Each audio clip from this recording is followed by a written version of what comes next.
Bueno, buenos días a todos y a todas. A riesgo de ser reiterativa, me parece interesante agradecer nuevamente esta oportunidad en términos de que, además, adicionalmente sea por primera vez nuevamente en nuestra provincia la sede de la primera audiencia pública de la Defensoría del Público, del mismo modo que lo fue en el primer foro con motivo del tratamiento previo de la sanción de la ley. Yo formo parte de la Asociación Civil Nuestra Voz, que ya participó el doctor Murat previamente, y desde ese espacio hemos militado el procedimiento previo de la sanción desde la Coalición por una Radiodifusión Democrática en ese entonces. Pero adicionalmente, bueno, soy abogada de medios públicos y privados de la provincia y de la región, y me pareció como interesante desde ese lugar hacer un aporte un poco técnico y específico respecto de cuestiones que tienen que ver con la región. Se reiteró y se dijo, se trabajó mucho a lo largo de esta jornada lo que significa la ley en términos de los grandes logros, en términos de lo que significa el corrimiento y el avance de derechos humanos, la protección a la infancia, las cuestiones de género, el avance para prevenir la precarización del mundo laboral en los medios de comunicación. Pero me parece que es indispensable tener presente que es imposible pensar en esos avances si no es de la mano esencialmente de la regularización de los medios, porque claramente estas cosas solo pueden controlarse y cumplirse respecto de los medios que tienen licencia. Todos aquellos que no tienen licencia, por defecto de la regulación, no están alcanzados por la obligación de cumplir lo que la ley exige. Y en esto, retomando un poco lo que los radiodifusores de la región han planteado desde Resistencia, de Corrientes, de Formosa y de Misiones, claramente es esencial poder avanzar en lo que es la normalización de estas que se llamaron zonas de conflicto. Definición que apareció en el 99 con posterioridad a la normalización establecida por el decreto 310, cuando la cantidad de solicitudes de licencia por régimen de adjudicación directa superó la cantidad de oferta de licencias existentes. Hay que rescatar que en la región, como ya se dijo en algún momento, esto en el interior está resuelto, porque en general, digamos, se hizo un proceso de normalización en el 2006 y se continuó con otro proceso el año pasado, a partir de julio, y en el cual inclusive ya se trabajó la reserva del 33%, que en realidad se hizo del 50% para las personas sin fines de lucro, con lo cual la demanda y la deuda esencial son las capitales de provincia. Y en esto agregaría simplemente a lo que ya plantearon que es indispensable, no es posible pensar la normalización del espectro radioeléctrico en materia de radio, particularmente de FM, si no partimos de un plan técnico razonable, serio, ajustado, que reconozca las realidades, esencialmente las realidades locales. Como dijeron los compañeros de de Misiones y de Formosa, en ambos casos tienen la gran dificultad de que el plan técnico tiene que consensuar en el Mercosur las frecuencias a través de Cancillería con Paraguay, con Brasil. Y en eso es indispensable dar los pasos que vienen absolutamente muy demorados en términos de asignación de frecuencia.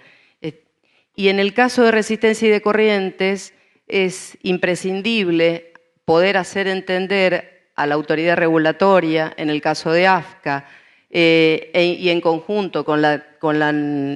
autoridad técnica en términos de CNC, la elaboración de un plan técnico que reconozca la región, que reconozca la zona. Como decía el público, que es el único que estuvo hasta ahora en calidad de público en esta audiencia, las emisoras, Resistencia y Corrientes, por una definición técnica, comparten espectro, porque técnicamente por la superficie de cobertura de las radios de frecuencia modulada comparten espectro. Pero también es cierto que desde la realidad sociopolítica, económica, cultural, son dos sociedades absolutamente distintas. y los medios que se desarrollan en Resistencia son completamente diversos en administración, en contenido, respecto de los que se desarrollan en Corrientes. Con lo cual es indispensable en ese caso pensar un plan técnico que pueda abarcar a ambas. Hemos, digamos, desde planteos de que debieran tratarse, por ejemplo, frecuencias en isocanal,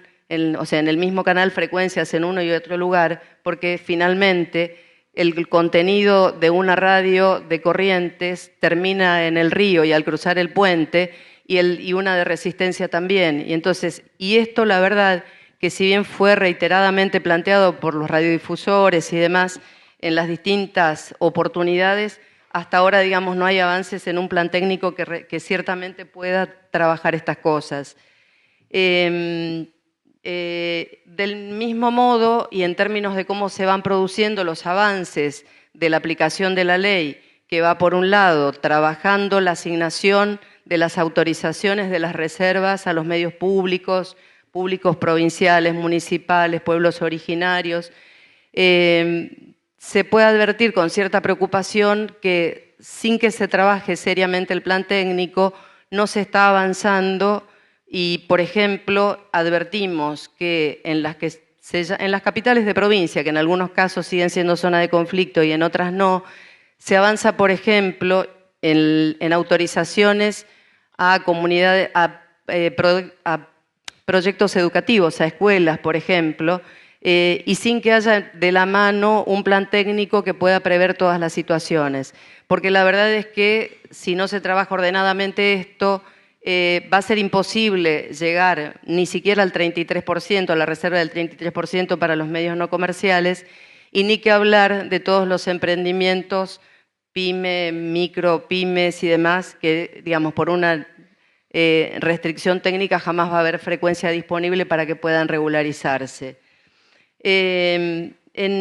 este sentido, bien vale recordar que en el caso de Resistencia, Corrientes y Formosa,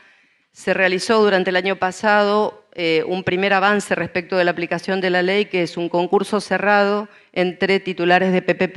de permisos precarios y provisorios, y adicionalmente se continuaron los expedientes del año 99, que eran aquellos del decreto 310, que son aquellos que justamente la ley marca reservas de frecuencia, ¿sí?, respecto de los PPP y de esos expedientes del 99. En ambos casos esos procesos se iniciaron el año pasado, no así en el caso de Misiones por una medida cautelar que desconozco si sigue vigente, pero que impidió que se realizara ese concurso, esto es febrero del año pasado. Y como dato informativo, en todo caso, en el único lugar del país que se repitió esto fue en marzo del año pasado en Mendoza y Chipoleti, o sea, son las únicas localidades que son capitales en las cuales se avanzó en términos de las reservas de frecuencia que marca la ley.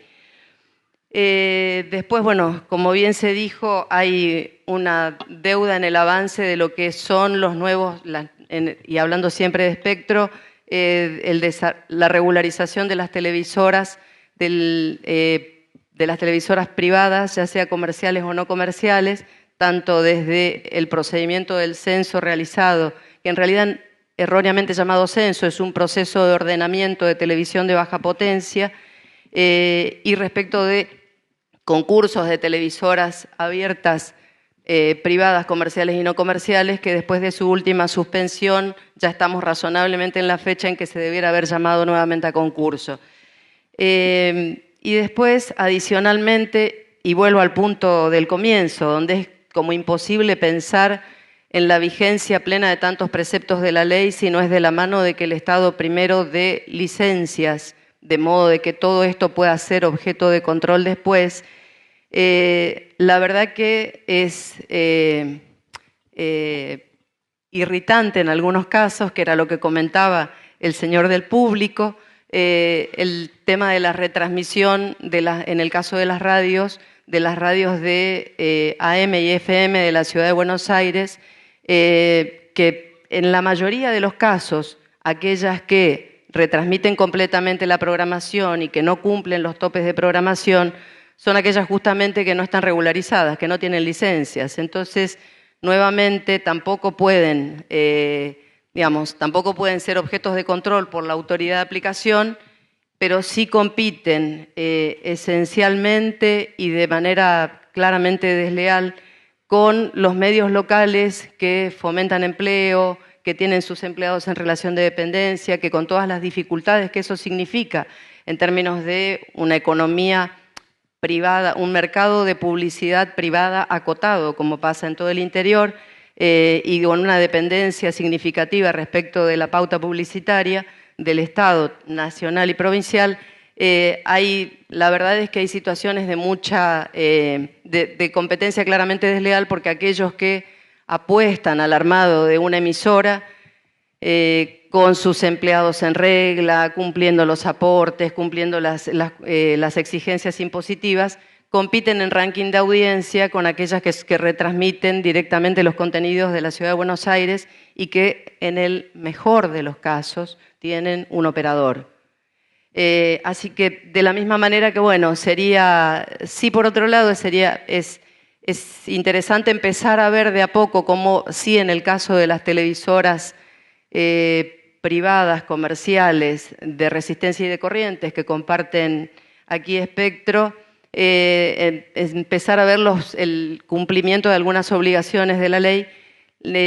donde tampoco se verifican hasta ahora el cumplimiento de los topes de retransmisión. Digamos, y la verdad es que hay poca producción digamos, hay poca emisión de contenidos propios o de contenidos locales, y claramente los tiempos de transmisión exceden el 30% que autoriza la ley. Y después, como